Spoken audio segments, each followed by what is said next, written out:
Donc, je disais, je m'appelle Juliette, je suis intervenante, puis je fais la coordination de tout le travail de proximité auprès des personnes migrantes à statut précaire à Médecins du Monde. Donc, on est une équipe de travailleurs de proximité, de pairs migrants, où on va rejoindre les personnes à l'extérieur, puis les référer, les accompagner vers les ressources dont ils pourraient avoir besoin. C'est bon. Donc aujourd'hui, on est là je suis là pour vous parler un petit peu c'est quoi les différents statuts d'immigration, les différentes couvertures de santé qui sont associées au statut d'immigration, puis c'est quoi un petit peu les enjeux au niveau de la santé des personnes migrantes à statut précaire, du fait de ne pas avoir de couverture de santé et comment est-ce qu'on peut adapter un petit peu nos pratiques d'intervention. Je vais présenter jusqu'à 12h45, puis après, ce que je vous proposerai, c'est d'avoir un temps où si vous avez certaines situations dont vous aimeriez parler, donc n'hésitez pas à en parler. Alors, pourquoi ça n'a pas la page d'avant? Attends. Ok, c'est bon. Donc, Médecins du Monde, très rapidement. Donc, on est connu surtout à l'international parce qu'on a des actions dans plusieurs pays. Mais en gros, au national, on intervient juste à Montréal. Les services qui sont les plus connus, souvent, c'est les services au niveau de la clinique mobile, qui est l'autobus qui se déplace dans Montréal avec à bord une infirmière, une ou plusieurs infirmières, puis ils donnent des soins de santé primaires aux personnes qui sont en situation d'itinérance. Souvent, avec la clinique mobile, il va y avoir des pairs, donc ou des pairs en réduction des méfaits ou des navigateurs autochtones. Les navigateurs autochtones sont là pour rejoindre plus les personnes autochtones en situation d'itinérance, puis les aider à naviguer au niveau du système de santé. Il y a aussi des services psychologiques qui sont offerts aux personnes qui sont en situation d'itinérance ou aux intervenants aussi qui travaillent avec cette population-là. Puis, au niveau du métro Crémazie, il y a une clinique aussi pour les personnes migrantes à statut précaire ou sans statut qui n'ont pas de couverture de santé, avec des travailleurs sociaux, des infirmières, tout ça. Puis l'équipe en travail de proximité dont je vous ai parlé avant, qui est l'équipe que je coordonne. Donc, la clinique pour les personnes migrantes, en gros, c'est ça, je disais, des infirmières, des travailleurs sociaux, des pères migrants aussi, qui sont des personnes qui sont migrants à statut précaire ou qui l'ont aidé. Donc, il y a beaucoup de choses qu'on peut faire au niveau de la clinique, au niveau je veux dire, des infirmières, parce qu'on a des ordonnances collectives aussi pour pouvoir prescrire des choses. Donc, les infirmières peuvent faire pas mal de choses à leur niveau. Mais après, si on ne peut pas résoudre le problème, on va donner un rendez-vous avec un médecin bénévole à une autre date. Les travailleuses sociales, elles, ce qu'elles font, c'est qu'elles accompagnent la personne sur différentes choses, mais entre autres, l'idée, c'est d'essayer de voir qu'est-ce qui pourrait être fait dans la situation de la personne pour faire en sorte qu'un jour, elle puisse avoir accès à une couverture de santé. Donc ça, faut pas se cacher que ça passe très souvent par le fait de trouver un avocat puis d'essayer de regarder pour la régularisation du statut d'immigration de la personne. Donc, nos critères d'accès à la clinique, c'est ça, c'est le fait de ne pas avoir de couverture de santé. C'est le fait de priorité chez nous pour les personnes sans statut, mais après, on va pouvoir rejoindre aussi les personnes qui ont un statut, mais qui n'ont pas de couverture de santé. Euh, et puis, des personnes qui ne seraient pas en capacité de se payer un rendez-vous médical non plus avec un médecin. Donc, ça, c'est un petit peu le plan de la présentation aujourd'hui. Si on parle de couverture de santé, les deux couvertures de santé qui sont les plus connues sont, il y a d'abord la couverture de la RAMQ, que j'imagine vous connaissez tous autour de la table, qui est la couverture de santé du Québec. Ça, c'est plus pour les résidents permanents et les citoyens canadiens, mais il y a d'autres, on verra après qu'il y a d'autres statuts d'immigration qui vont avoir accès aussi à la RAMQ, mais essentiellement les résidents permanents et les citoyens. En général, quand on s'inscrit à la RAMQ, il y a un délai de carence de 3 mois, donc 3 mois où on n'est pas couvert par la RAMQ. Après, il y a certaines exceptions, là encore, avec des pays qui ont des ententes, notamment c'est souvent des pays européens, la France, la Belgique, la Norvège, voilà. Donc, c'est plus rare. Mais sinon, pour la majorité des gens, il y a ce délai de carence.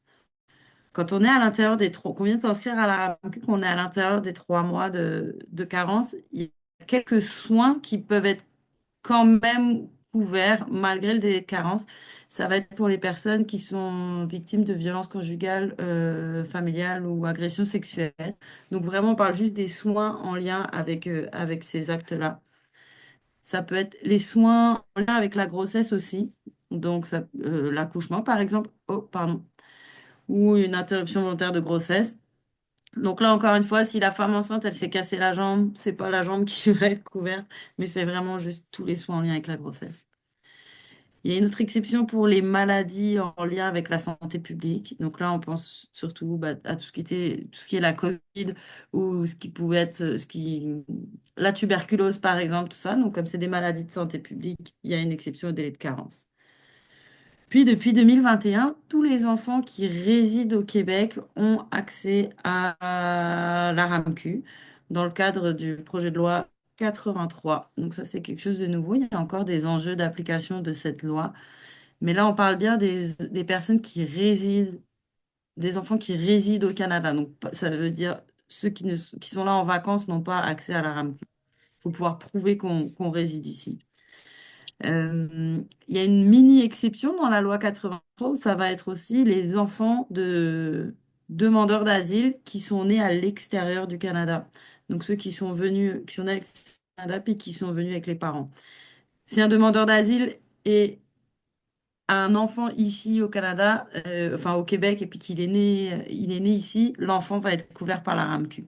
Mais les enfants qui sont venus avec les parents, qui sont eux-mêmes demandeurs d'asile, vont être couverts par une autre couverture de santé qui s'appelle le PFSI. PFSI, ça veut dire Programme fédéral de santé intérimaire.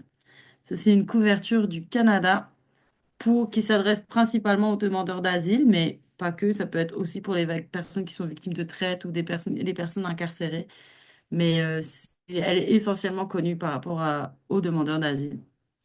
Donc, qu'est-ce qu'elle couvre, cette couverture-là?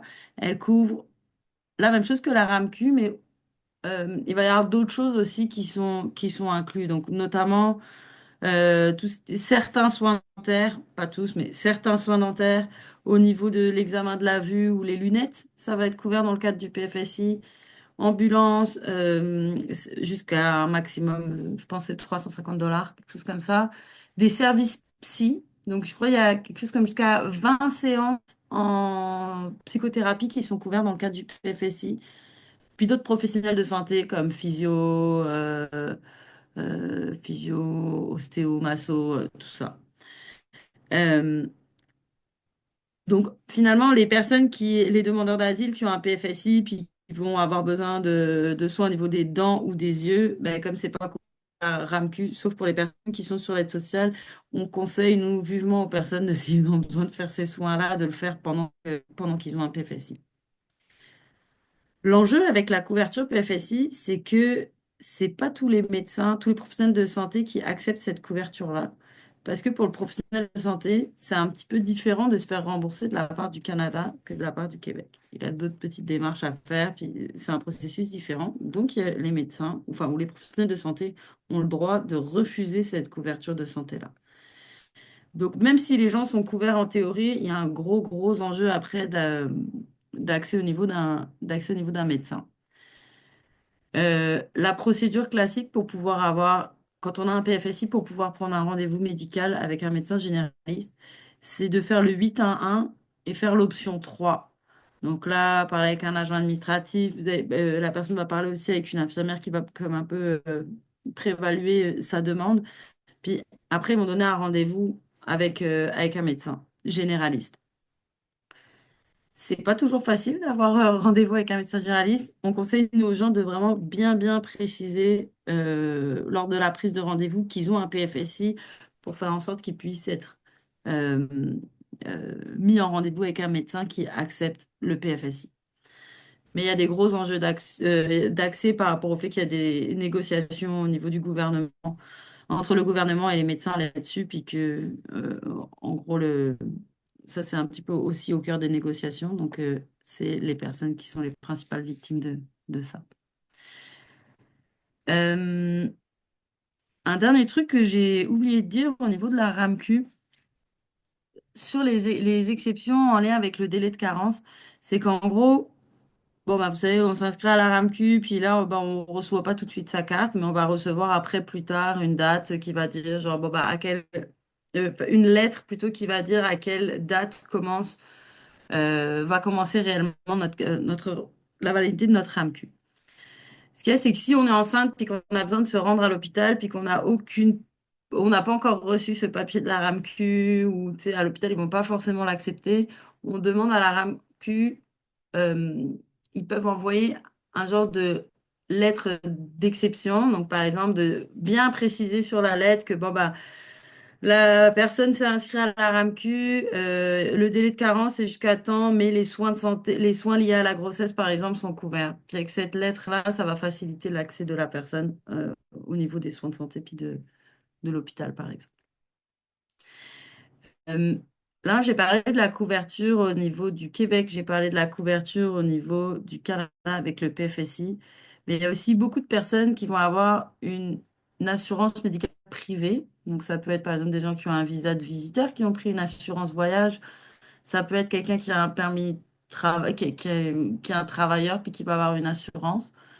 Euh, Souvent, les assurances privées, ce qu'il faut savoir, c'est que souvent, c'est des assurances complémentaires. Donc, par exemple, ils vont pas couvrir, ils vont pas couvrir des choses qui sont censées être couvertes par la RAMQ. Donc, un rendez-vous, tu sais, mettons là où le masso, l'ostéo, les dents, les yeux, ça pourrait être remboursé. Bon, après, avoir un simple rendez-vous médical avec un médecin, des fois, ça va pas être remboursé. Ça, pour les assurances plus complémentaires de personnes qui travaillent, qui ont une assurance santé avec leur travail. Donc, ça, c'est quelque chose à faire attention. Souvent, les assurances privées aussi ne vont pas couvrir tout ce qui est les maladies chroniques, donc diabète, hypertension, tout ça. Souvent, ils vont pas couvrir les soins liés à la grossesse non plus.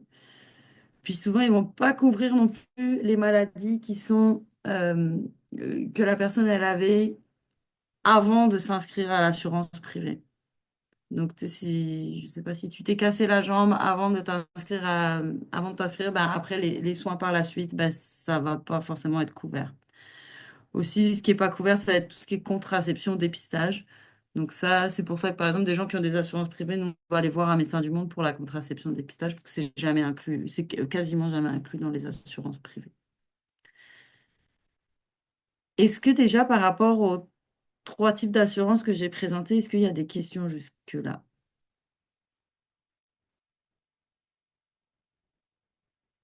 Non, ça va. Ok, mais je vais continuer. Alors, au niveau des statuts d'immigration, donc là, c'est là que je vous fais participer. Des fois, on parle de personnes migrantes à statut précaire, des fois, on parle de personnes sans statut. C'est quoi la différence entre être une personne migrante à statut précaire puis être sans statut? C'est quoi la différence? C'est quoi les points communs? Est-ce que quelqu'un a envie de se lancer?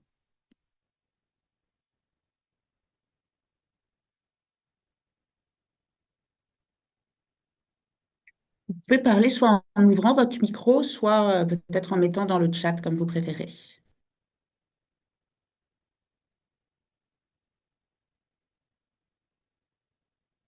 Ouais, il y a quelqu'un qui a levé la main. Roby, je pense.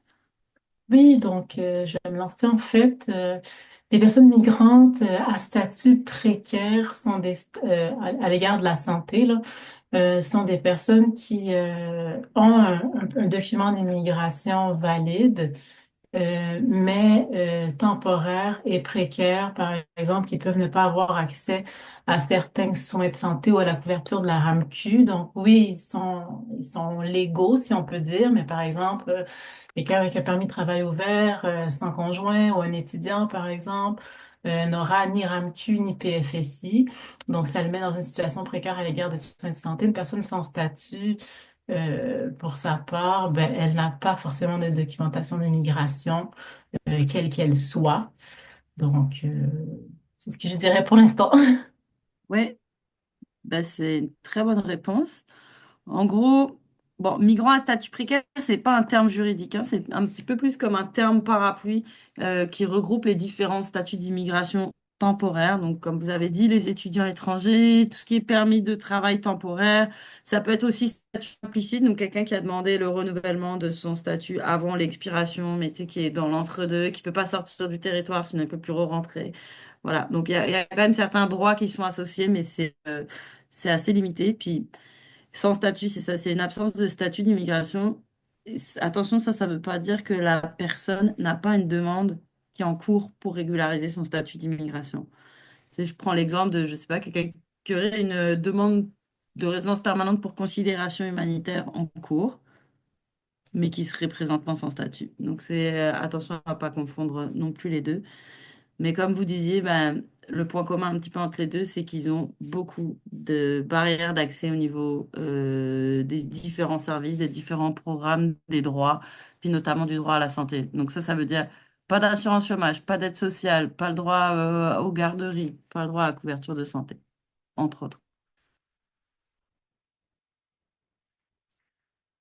Bon, rapidement, je pense qu'il y a des gens issus du milieu de l'immigration ici autour de la table, mais en gros, il y a deux types un petit peu d'immigration. Il y a l'immigration temporaire et l'immigration permanente. Donc, dans l'immigration temporaire, donc, qui pourrait être la catégorie des personnes migrantes à statut précaire. Donc là, on va retrouver des personnes qui ont un permis de travail. Donc, ça peut être un permis de travail fermé avec un employeur ou ouvert, où ils peuvent travailler pour l'employeur qu'ils veulent. On va retrouver les étudiants étrangers, puis les visas, les personnes qui ont un visa visiteur. Au niveau de l'immigration permanente, donc ça va être la résidence permanente ou bien les personnes citoyennes canadiennes. Il y a trois façons en fait de devenir résident permanent. Donc, ou bien la façon, le volet économique, donc les personnes qui appliquent à titre de travailleurs qualifiés. Il y a le volet pour le regroupement familial. Donc là, ça va être plus tout ce qui est des parrainages, par exemple. Parrainer son conjoint, parrainer son enfant, son parent, grand-parent, par exemple. Et il y a le volet humanitaire. Donc le volet humanitaire, c'est plus des gens qui ont eu un chemin, qui, par exemple, qui ont pu être demandeurs d'asile ou, par exemple, qui ont fait une demande de résidence permanente pour considération humanitaire. Au niveau maintenant des personnes migrantes à statut précaire, puis de leur accès aux services de santé. Au niveau des travailleurs, des gens qui ont un permis de travail, c'est des fois un petit peu confusant de savoir s'ils ont accès ou pas à une couverture de santé. Parce que si on a un permis de travail fermé de moins de 6 mois, normalement, on n'a pas accès à la RAMQ. Ok. Après, on pourrait avoir une couverture de santé privée, mais on n'a pas accès à la RAMQ, sauf une petite exception pour les travailleurs, les personnes qui ont les travailleurs agricoles. C'est un permis de travail fermé, souvent de moins de 6 mois, pas toujours, mais souvent de moins de 6 mois, puis eux, c'est la seule exception où ils pourraient avoir accès à la RAMQ.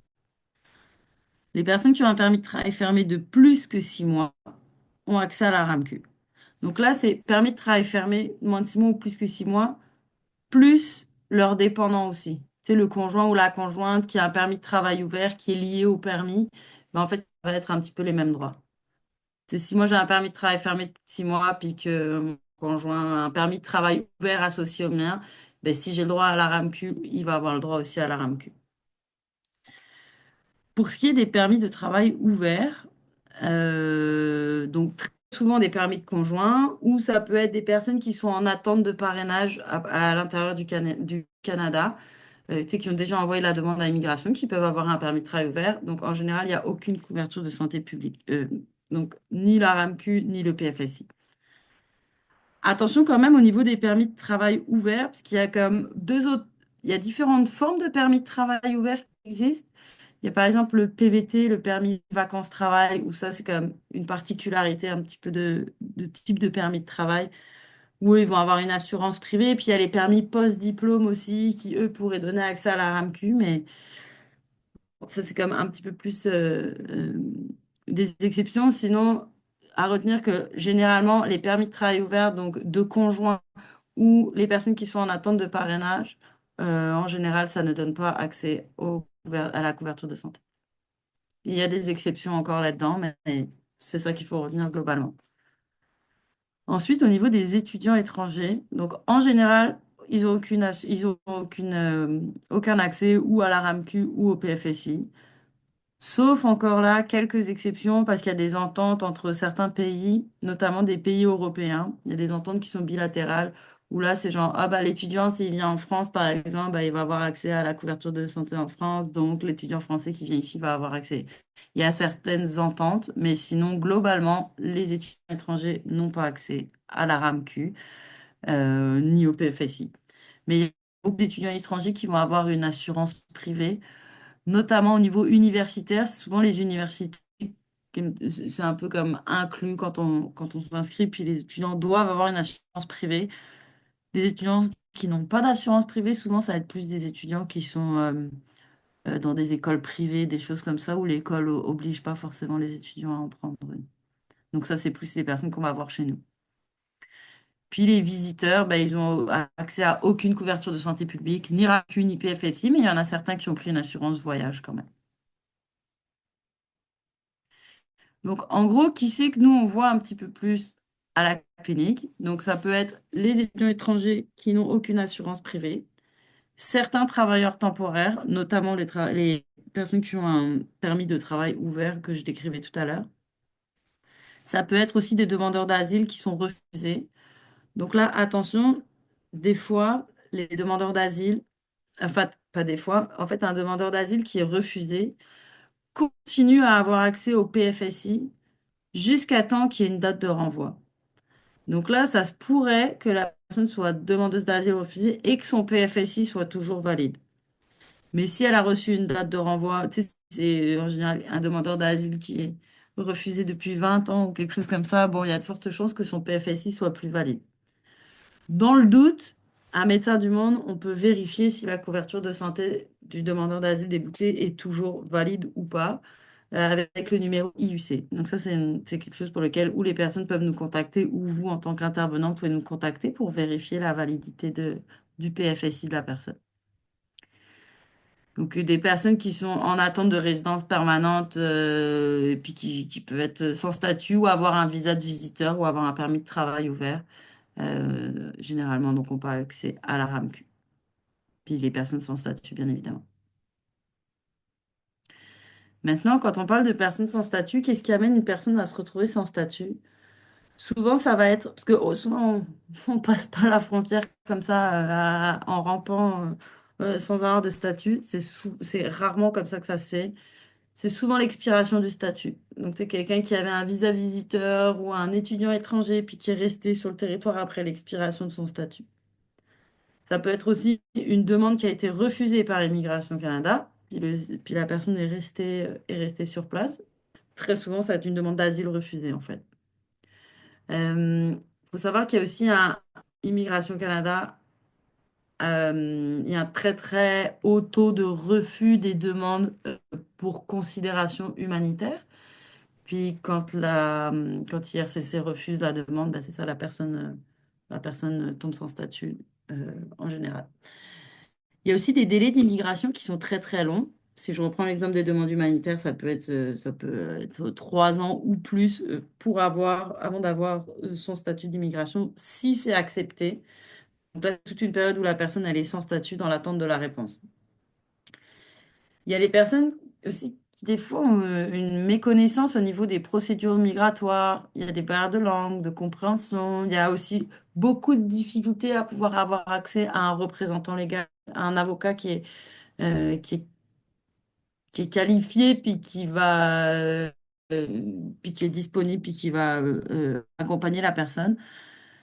Donc finalement, il y a des fois des personnes qui vont faire appel à des gens peu recommandables pour faire leur demande, puis tout ça, comment dire, ou qui vont le faire eux-mêmes, puis qui vont pas le faire eux-mêmes correctement, tout ça. Donc tout ça, ça fait en sorte que les dossiers sont des fois mal montés, puis qu'après, il y a un refus aussi de la demande d'asile, de la demande migratoire en général.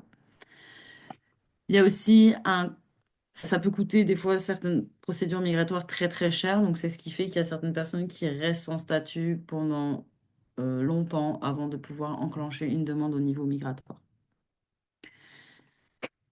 Beaucoup de personnes sans statut ont une demande de régularisation qui est en cours. Donc c'est pas, tu sais, en fait, être sans statut, c'est pas, comment dire, c'est pas un état, c'est une situation qui est souvent temporaire. C'est pour ça, souvent, on n'aime pas, nous, trop le mot que les personnes sont illégales, parce que, comme dirait nos collègues de Solidarité sans frontières, personne n'est illégal. C'est juste qu'on se retrouve à un moment donné temporairement dans une situation irrégulière. Parce que très souvent, on va être dans l'attente d'une réponse d'Immigration Canada. Voilà. Ensuite, au niveau des parcours migratoires, je vais passer un petit peu plus vite là-dessus, mais ça, en gros, c'est nos statistiques les pays de provenance des personnes qu'on a rejoint à la clinique de Médecins du Monde. en 2023-2024. Ça, c'est souvent le parcours migratoire que les demandeurs d'asile font pour se rendre au Canada. Les enjeux migratoires actuels. Donc là, si vous avez lu l'actualité un peu, vous êtes au courant, mais depuis plusieurs années, le chemin Roxham, qui est le chemin entre les États-Unis et le Canada, emprunté par un grand nombre de personnes qui voulaient demander l'asile au Canada, emprunté. Donc il y a quelques années, il a été fermé parce qu'il y a eu une révision de l'entente sur les tiers pays sûrs. Donc ça faisait en sorte que les personnes ne pouvaient plus passer la frontière à pied pour demander l'asile. Sauf dans certaines exceptions où ils passent au poste frontière ou bien les personnes qui réussissaient à passer la frontière doivent se cacher pendant 14 jours avant de demander l'asile. En tout cas, ça a changé complètement la réalité au niveau de la frontière, puis sur la façon de demander l'asile au Canada. Euh, une autre réalité migratoire en ce moment, c'est que le gouvernement fédéral avait annoncé il y a quelques années la bonne nouvelle d'un programme de régularisation pour toutes les personnes sans statut vivant au Canada.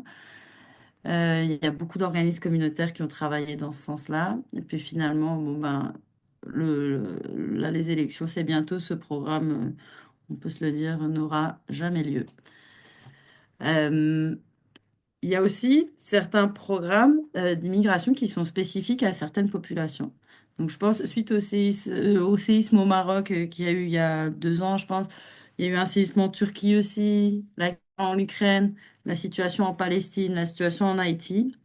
Tout ça, ça a donné lieu à des politiques des politiques temporaires où en fait le gouvernement du Canada va donner la possibilité aux personnes, aux ressortissants d'avoir accès à des permis de travail, des permis de travail ouverts. Donc là, en fonction des différents programmes, bah, il y en a certains qui vont avoir accès à la couverture de santé, puis d'autres non. En fait, les seuls qui ont accès à la couverture de santé, c'est les Ukrainiens. Ils ont, dans le cadre de ce programme-là, ils ont accès à la RAMQ. Tous les autres des autres pays que je viens de citer n'ont pas accès à aucune couverture de santé, ce qui est quand même extrêmement problématique.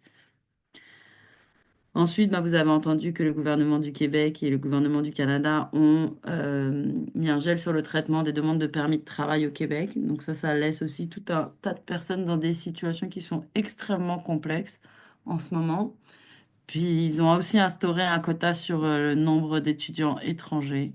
Euh, donc c'est de plus en plus compliqué pour les personnes de pouvoir trouver des voies migratoires qui sont, comment dire, qui sont pas précaires. Voilà, je dirais ça comme ça.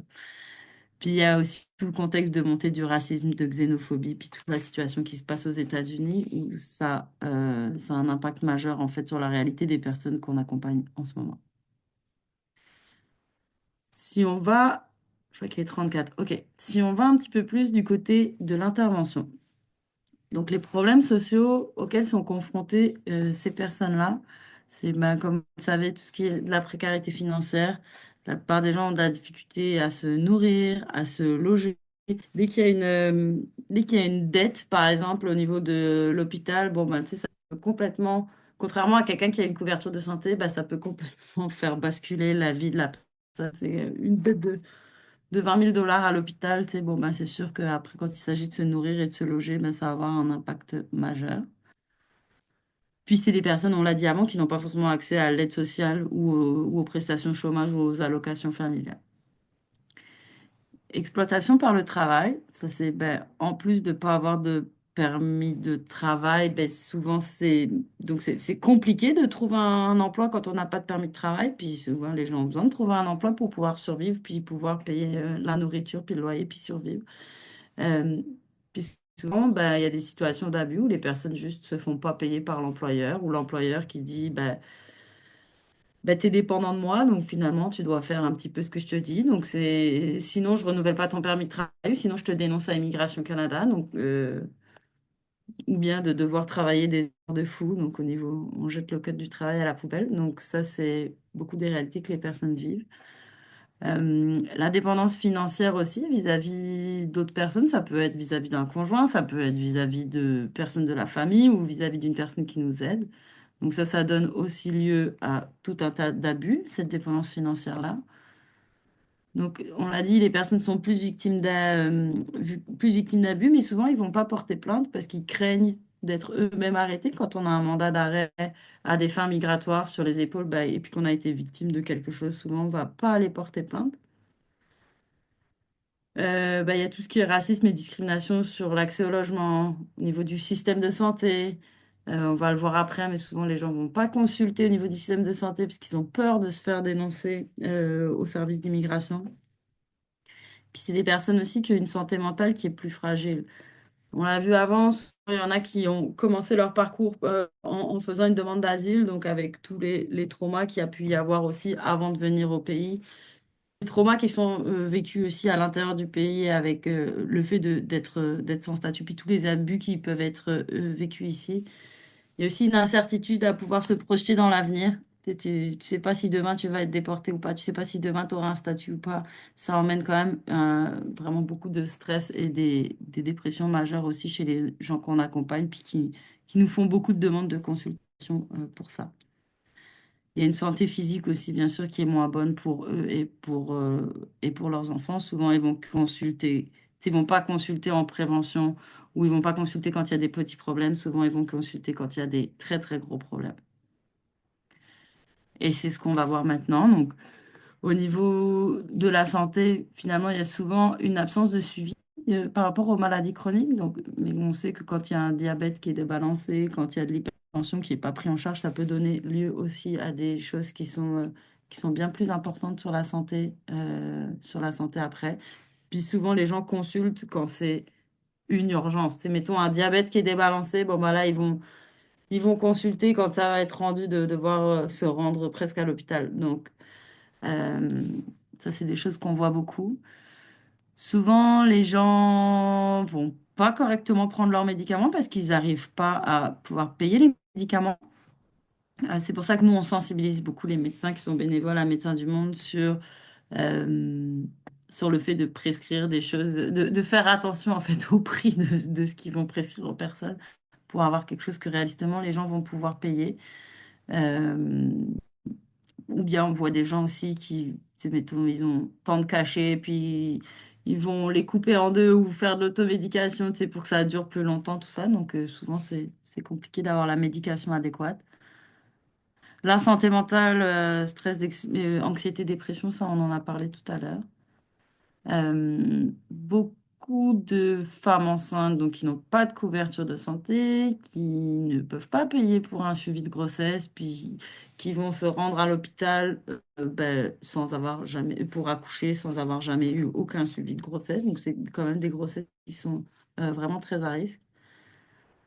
Puis des fois, on n'a pas de moyens d'investigation aussi. Hein. Tu sais, quand on doit, un scanner, c'est très très cher. Donc des fois, c'est quand même de la médecine aussi un petit peu à l'aveugle. Dès qu'il s'agit d'avoir accès à des services spécialisés, c'est extrêmement compliqué. Donc, tu sais, j'ai envie de prendre l'exemple toujours de l'oncologie. Donc, l'oncologie, tu sais, même si on trouvait un médecin oncologue qui acceptait de voir une personne pro bono, ben après, c'est tellement compliqué de pouvoir avoir accès au traitement, c'est tellement cher que, voilà, l'accès à des soins qui sont très spécialisés, c'est très, très compliqué. Puis dès qu'il s'agit de cas complexes, donc que la personne elle a besoin, tu sais, à la fois de tel service, parce qu'il y a du diabète, il y a du cancer, il y a du... bref, on rentre dans quelque chose d'extrêmement complexe. Qu'est-ce qu'il y a à prendre en compte dans le travail auprès de ces personnes? C'est que souvent, il y a une méconnaissance, en fait, déjà de base au niveau du système de santé, puis des droits en lien avec le système de santé. Donc, tu sais, par exemple, des gens qui se disent, ah, bah, si je vais aux urgences de l'hôpital, bah, je vais me faire dénoncer au niveau migratoire.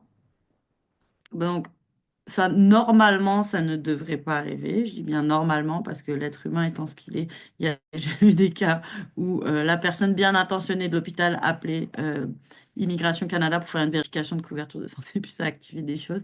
Mais sinon, tu sais, ils sont quand même soumis au secret professionnel, puis normalement, ça ne devrait pas arriver.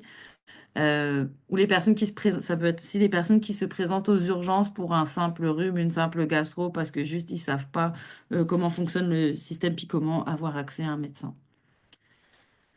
Donc à prendre en compte aussi, on en a parlé un petit peu avant, tous les traumatismes vécus par la personne, donc autant dans le pays d'origine que tous les traumas au niveau du processus migratoire ici. À prendre en compte aussi que la santé, c'est pas juste le bobo pour lequel la personne, des fois, elle nous appelle, genre, ah, j'ai mal à la jambe, j'ai mal au ventre, est-ce que tu peux m'aider? C'est la santé aussi, c'est aussi tout ce qui est l'accès au travail, l'accès au logement, l'accès à la nourriture, les relations sociales. C'est agir aussi sur tous les déterminants de la santé. Puis à prendre en compte aussi qu'est-ce qu'on représente en tant que professionnel. Tu sais, si tu travailles, toi, comme travailleur social au niveau des urgences de l'hôpital, ou si tu travailles dans un organisme de défense des droits des personnes, tu sais, on représente quand même quelque chose.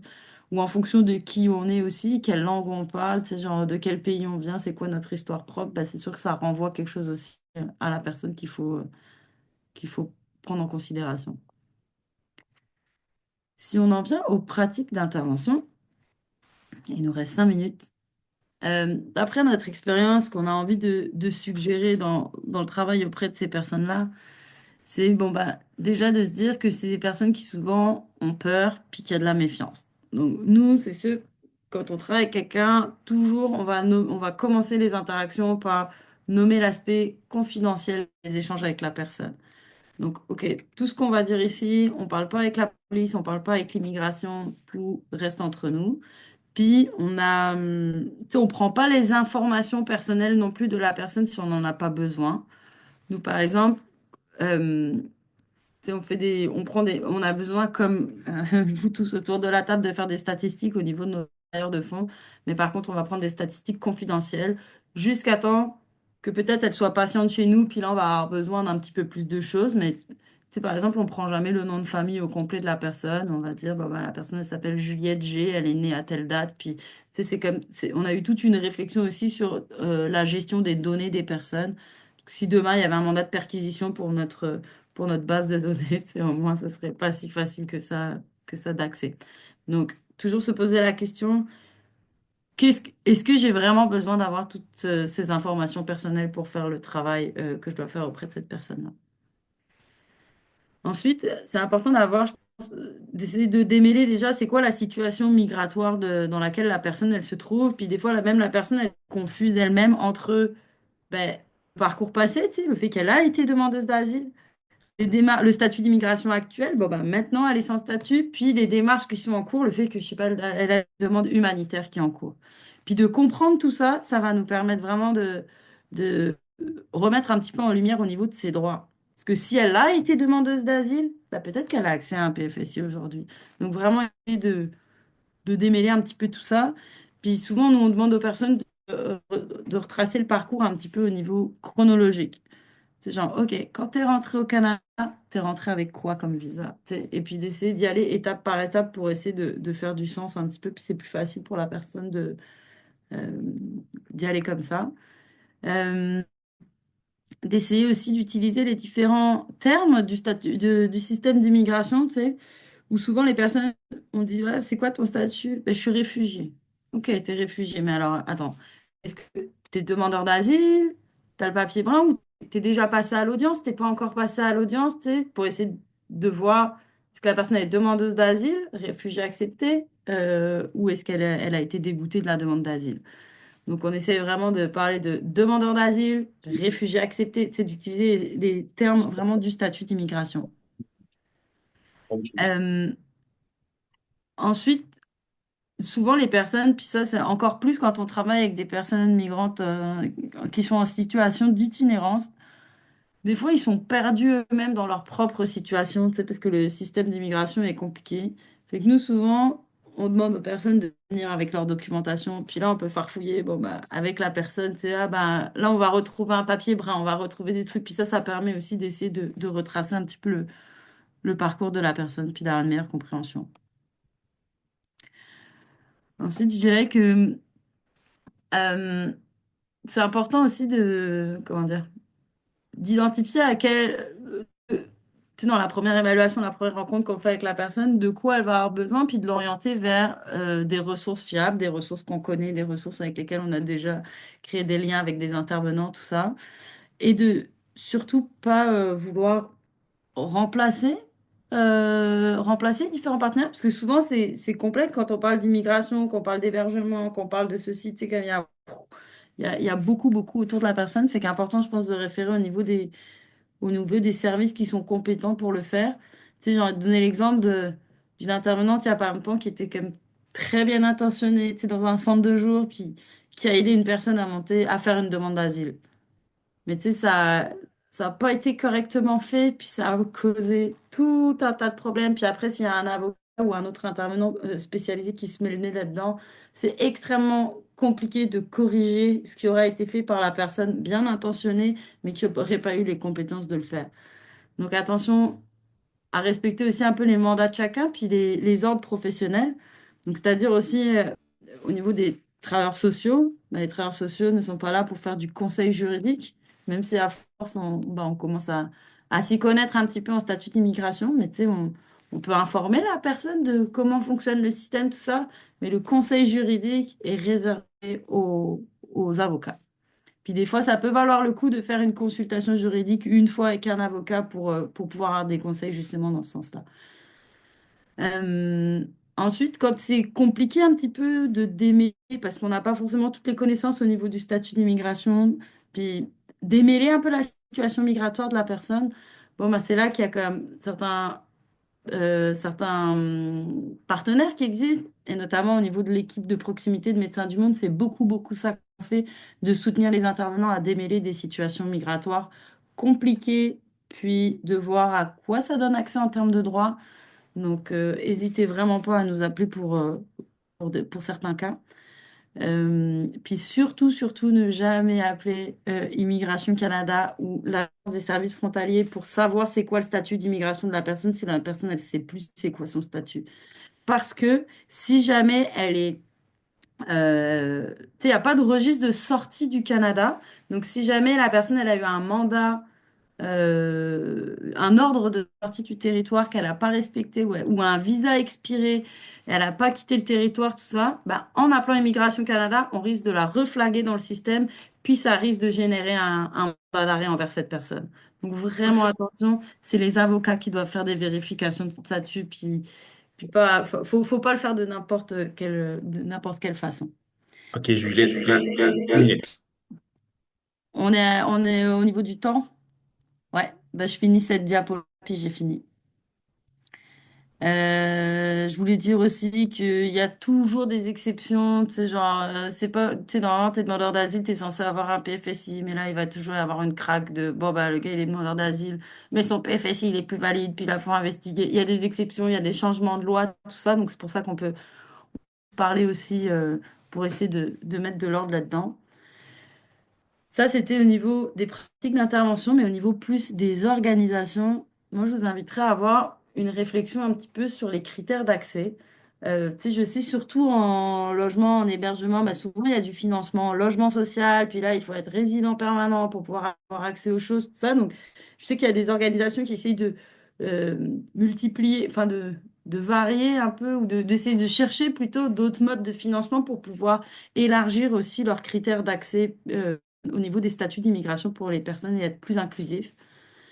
Je suggérerais aussi au niveau organisationnel d'avoir une réflexion aussi sur le profil des équipes, tu sais, de pouvoir avoir peut-être plusieurs langues qui sont parlées dans l'équipe, des intervenants qui ont divers profils pour pouvoir mieux accompagner les personnes, puis d'essayer toujours de créer des corridors de services, tu sais, de pousser un peu les portes, puis des fois on se dit, ah, bah, au niveau du CIUS, bah, non, il n'y a pas accès à ça, mais finalement, il y a toujours des médecins, des infirmières, des trucs qui vont faire du pro bono. Puis je pense qu'il faut qu'on essaye de pousser aussi sur ces stratégies-là. Puis des fois, des solutions, il n'y en a pas.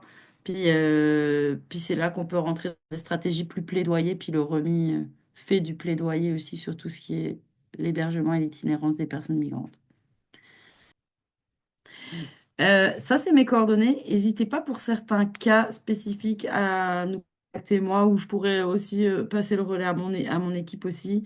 Si jamais, tu sais, avec mon équipe, on va rejoindre un petit peu plus des personnes qui sont en situation itinérante, c'est des enjeux de santé mentale, tu sais, qui ne pourraient pas se présenter forcément au triage de la clinique, puis s'il faut aller rencontrer la personne à l'extérieur sur place ou juste co-réfléchir avec vous sur la situation, ça, c'est ce qu'on fait avec l'équipe proximité, fait qu'hésitez pas à nous appeler.